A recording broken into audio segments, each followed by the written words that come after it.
magulang ko nasa politics eh. Politics? Anong klaseng politics? Baka barangay kagawad yan. Anak ko nagsiman. Inawa ko manamit. Ikaw kung sa inyo tong bahay na to, ba't ganyan na?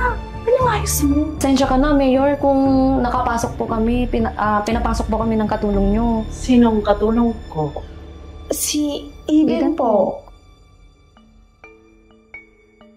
O ano? Tuloy ba tayo sa Boracay? Oo naman. Ikaw, Eden, sasama ka ba? Oo naman, bakit naman hindi?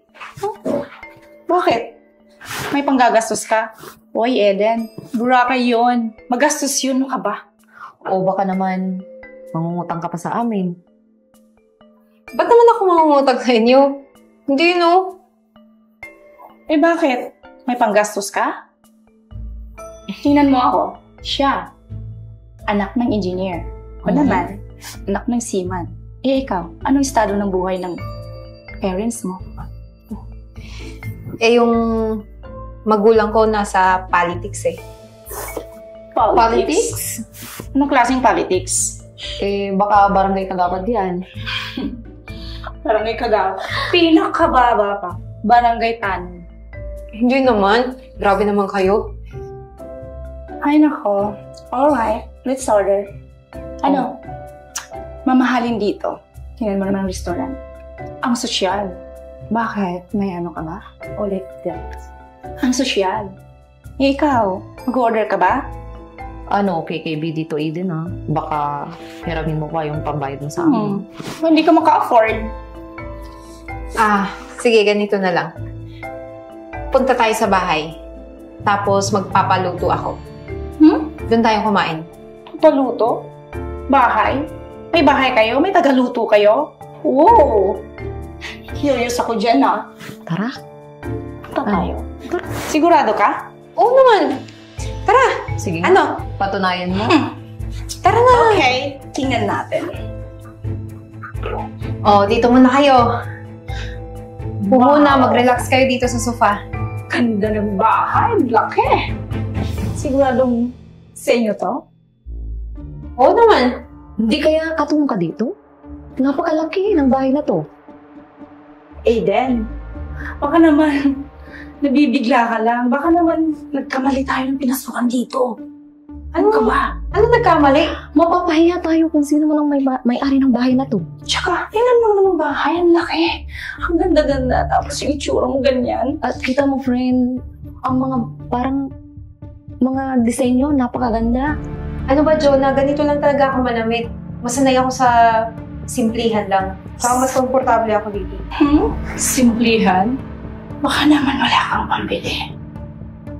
Kung mayaman ka, kita mo nga yung cellphone mo, hindi mo man lang ma-update o kaya makabili ng bago man lang.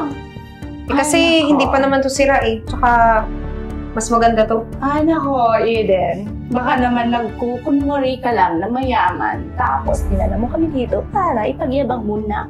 Mayaman ka ako. Pag dumating yung may-ari ng bahay na to, mapapahiya tayo. Sigurado.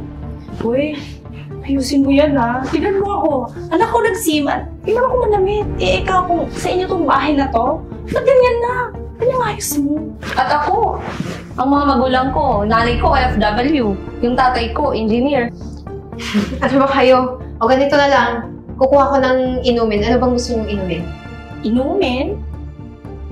Malakas ng loob ka pang mag-alok ng inumin. Diyos ko naman, Eden, baka darating yung may-ari nito. Mapapagalitan pa tayo, patay tayo niyan. Ba't naman ako papagalitan tayo?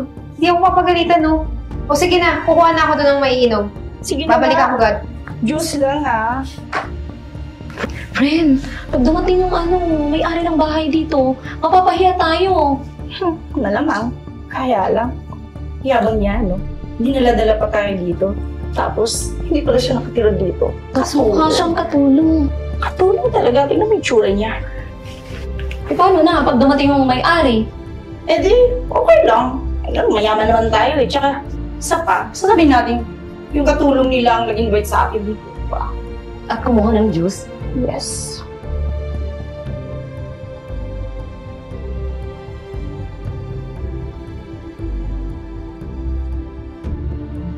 Sino kayo? Oh, Mayor, ikaw pala yan. Mayor, pinapasok kami ng katulong niyo Tsaka, nagyabang na sa kanila daw itong bahay na to.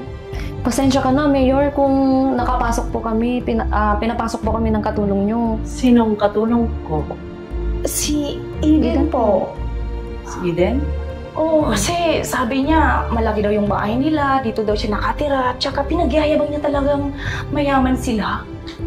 Diba? Opo, napakasimple naman siyang manamit at mga gamit niya nga, simple lang din. Wala nga yung itsura nun. Parang nasa kanto lang nakatira. Tsaka gusto niya yatang makisabay sa amin. Alam mo, kami mga anak ng mayayaman. At saka, Mayor, hindi naman kayo magkatulad ng estado. Parang yung pananamit at saka hindi kayo magka-level. Ang gaganda niyo nga po Ano ba? Ganda niya. Oo nga po Andito na yung mga Diyos niyo. Mami, nandito ka na pala. Hindi ka nagpasabi agad na darating ka. Mami, tinawag mong mami si Mayor. Tumigil ka ngayon, bisyosa. Oo nga, parang squatter malamig. Tapos mami mo yan? Ano yung tsura ni Mayor? Ang ganda ni Mayor. Parang katulong ka talaga. Pasensya na, Mayor. Salamat po sa juice. Mayor, tinawag kang mami ni Eden. Baka naman, nabibigla ka lang. Mami-mami ka dyan, tsura mo. Oo nga. Yung pananamit niyo parang nasa kanto lang at saka squatter, di ba? Mayor, pagpasensyahan mo yan si Eden, ha? Kasi, nakikisabay sa amin, Tsaka, bisyosa lang talaga yan. Actually, mga iha, ang totoo niyan, anak ko talaga si Eden. Anak? Nag-iisa kong anak si Eden.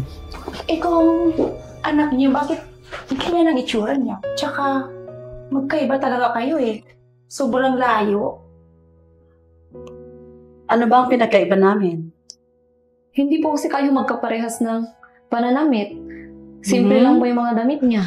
Hindi simple. Talagang gusgusin. Tingnan mo naman si Mayor. Ganda-ganda, artistahin, parang model. Tingnan mo, tsaka siya. Ito. Nakaya. Sandali lang ha.